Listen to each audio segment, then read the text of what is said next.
Hadirin wal hadirat, enci-enci, tuan-tuan dan puan-puan yang dimuliakan oleh Allah Subhanahu wa Ta'ala. Selanjutnya marilah kita dengar dan kita simak bersama-sama mauidhah hasanah.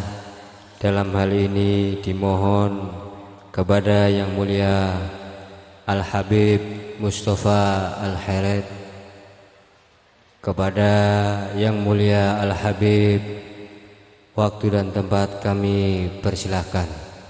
Allahumma sholli ala sayyidina Muhammad.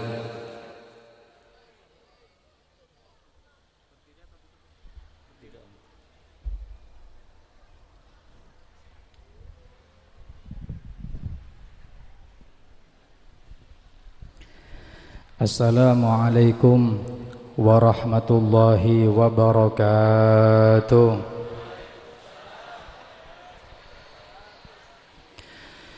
Alhamdulillah,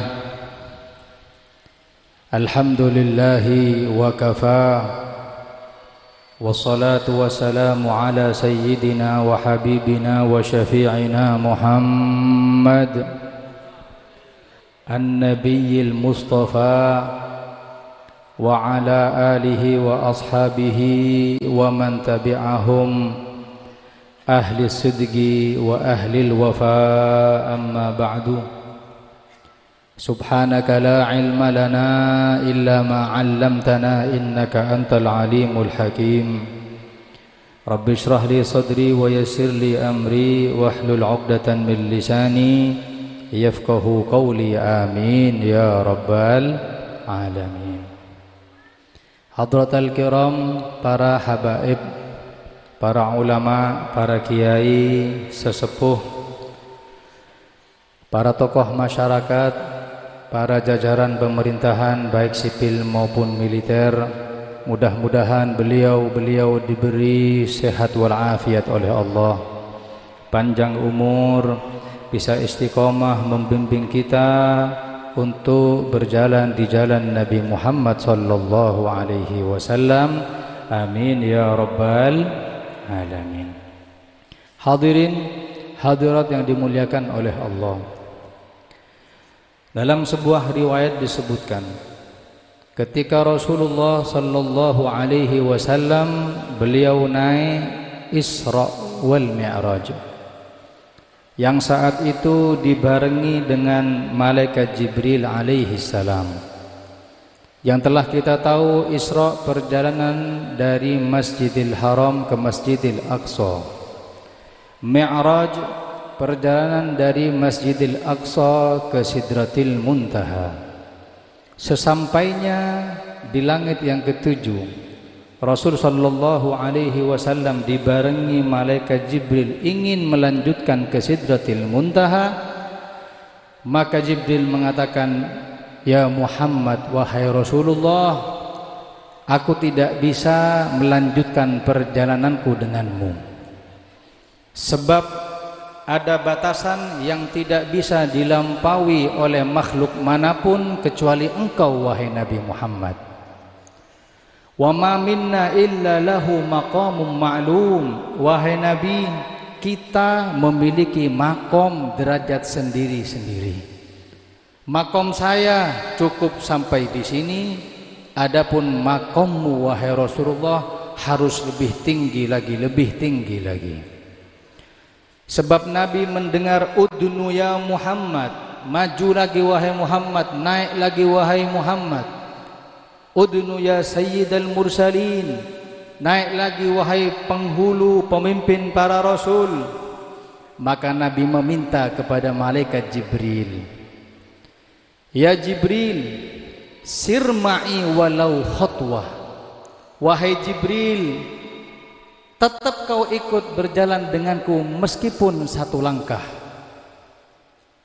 Maka Jibril mengatakan, hadirin, "Ya Rasulullah, lau khatautu khutwatan lahtaraktu binurillah."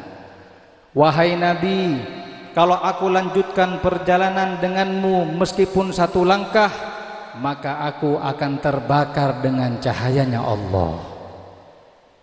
Jibril terbuat dari cahaya, Nabi Muhammad manusia yang zahirnya terbuat dari tanah. Secara akal yang seharusnya terbakar adalah Nabi Muhammad, bukan Jibril.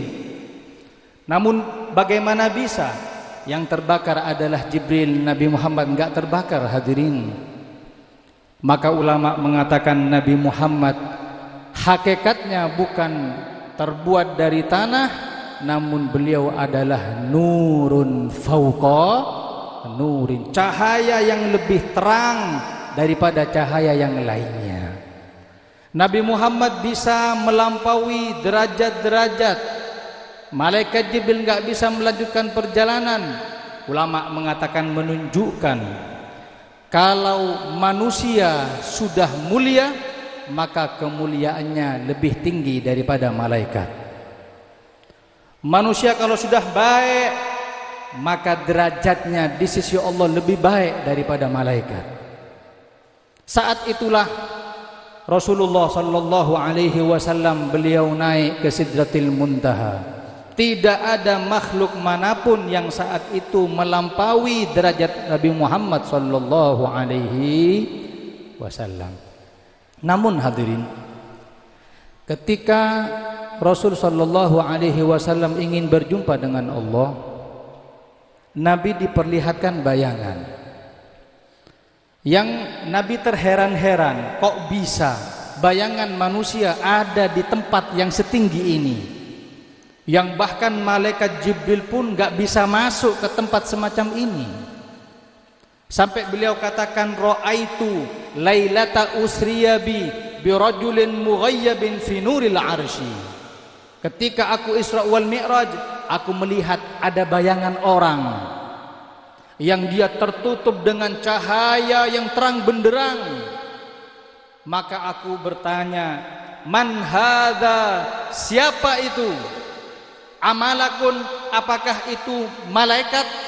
Faqila, ada yang menjawab, la, bukan wahai Muhammad, itu bukan malaikat. Anabiyun, apakah itu golongan nabi? Faqila la, bukan, itu bukan nabi. Lalu siapa yang derajatnya melebihi malaikat saat itu, yang terang benderang cahayanya dengan pancaran cahaya ilahi saat itu? Faqila, dikatakan, hadza min ummatika ya Muhammad, itu golongan umatmu wahai Muhammad. Yang derajatnya tinggi itu, betul. Yang mendapatkan pancaran cahaya arsy, betul, itu bagian dari umatmu. Apa tanda-tandanya? Maka dikatakan, itulah umatmu yang memiliki 3 tanda. Yang pertama adalah lisanuhu radban bidzikrillah, golongan orang-orang yang lisannya senantiasa berzikir kepada Allah. Kalaupun kita digolongkan semua saat ini menjadi orang-orang yang ahli zikir, insya Allah kitalah yang dimaksud saat itu, hadirin. Kalaupun kita diterima munajat kita dicatat di dalam album orang-orang yang ahli zikir, insya Allah sekarang nama kita berada di dalam nama yang paling tinggi. Maka bersyukur kepada Allah atas nikmat ini. Istiqomah ke dalam majlis semacam ini. Majlis zikir adalah majlis yang dengannya seseorang menjadi mulia. Bahkan ketika nama kita disebut oleh seseorang yang dianggap mulia, nama kita disebut oleh pejabat, bahkan nama kita disebut oleh seorang presiden, kita bangga, hadirin. Namun bagaimana jika nama kita disebut oleh Allah subhanahu wa ta'ala, yang Allah mengatakan, man dzakarani fi nafsihi dzakartuhu fi nafsi, barang siapa yang mengingatku, menyebut namaku, aku sebut namanya satu persatu di dalam zatku. Wa man dzakartuhu wa man dzakarani fi mala'in dzakartuhu fi mala'in khairun minhu, barang siapa yang menyebutkan aku, berzikir dengan namaku di sebuah perkumpulan, akan aku sebut namanya satu persatu di perkumpulan yang lebih afdol daripada perkumpulan di dunia. Maka tidak lain perkumpulan yang paling afdol adalah perkumpulan Allah yang menyebut nama-nama kita saat itu. Maka bersyukur kepada Allah dengan zikir, syukur kepada Allah dengan majlis yang mulia ini. Minta kepada Allah mudah-mudahan zikir ini menjadi zikir yang lezat, zikir yang bisa membawa iman, zikir yang manfaat dan menjadikan keselamatan bagi umat daripada mara bahaya dan petaka. Hadirin hadirat yang dimuliakan oleh Allah Subhanahu wa taala. Sekarang kita disibukkan dengan sesuatu yang mengancam kita. Wabah yang kita lihat di televisi sudah mulai menyebar di tengah-tengah kita.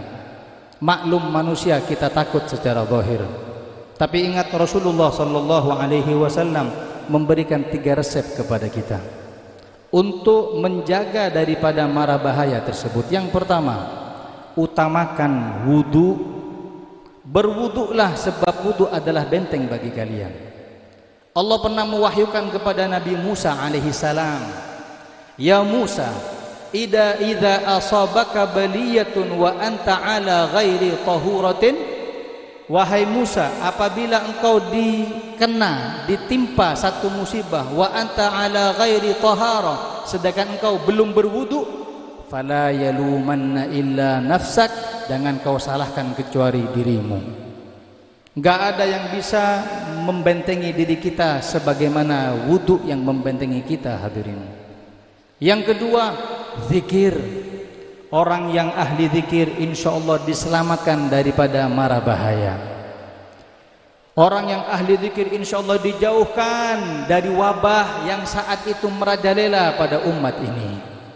Utamakan kita berzikir. Kalau enggak istiqomah, minimal hadir ke majlis-majlis zikir yang dengannya Allah melindungi pribadi-pribadi kita, yang berkahnya semuanya mendapatkan seluruh umat manusia. Amin ya rabbal alamin. Maka kita tutup dengan sebuah kisah tentang bagaimana hebatnya zikir yang bisa menolak mara bahaya, bahkan wabah serta bala dan musibah. Seorang ulama ahli fikih yang bernama Al-Imam Ibn Hajar Al-Haytami. Beliau saat itu berada di tanah haram menunggu sholat subuh. Beliau melihat apakah fajar shadiq yang dengannya diketahui sudah datang waktu sholat subuh, sudah datang atau tidak. Beliau lihat fajar shadiq apakah sudah masuk waktu subuh atau belum. Saat itu yang namanya langit tertutup oleh awan, hadirin, nggak bisa dilihat. Maka ketika beliau lihat itu langit untuk menentukan apakah sholat subuh sudah masuk atau belum, tiba-tiba ada seekor kalajengking menyengat beliau. Ketika kalajengking menyengat beliau, beliau mengatakan sudah masuk sholat subuh. Murid-murid yang di sebelahnya mengatakan, wahai imam, bagaimana kau tahu? Dengan kau disengat kalajengking, kau tahu ini sudah masuk sholat subuh? Sedangkan sholat subuh itu tahunya kalau sudah masuk fajar shadiq. Apa kata beliau? Beliau katakan, wahai muridku, dari tadi malam aku berzikir sebagaimana rutinitasku, dan Allah jaga aku dari semua mara bahaya dan musibah yang mengancam. Namun aku punya beberapa zikir yang aku baca setelah sholat subuh, dan aku pun belum membacanya sehingga kalajengking menyengatku saat ini. Menunjukkan ini sudah masuk sholat subuh karena aku belum berzikir kepada Allah Subhanahu wa ta'ala. Maka menunjukkan zikir menjadi keamanan pelindung bagi kita, yang dengannya kita menjadi selamat dari wabah yang mengancam saat ini. Mudah-mudahan Allah Subhanahu wa ta'ala menyelamatkan kita dari wabah ini, keluarga kita, masyarakat kita, dan semua kaum muslimin yang ada di dunia. Dan insya Allah kita menjadi orang-orang yang adz-dzakirin Allah wadz-dzakirat, ahli zikir laki-laki maupun perempuan, dan kita tidak meninggal kecuali dalam keadaan husnul khatimah. Amin ya rabbal alamin. Rabbana atina fid dunya hasanah wa fil akhirati hasanah wa qina adzaban nar. Wa sallallahu ala sayyidina Muhammad wa ala alihi wa sahbihi wa sallam. Walhamdulillahi rabbil alamin.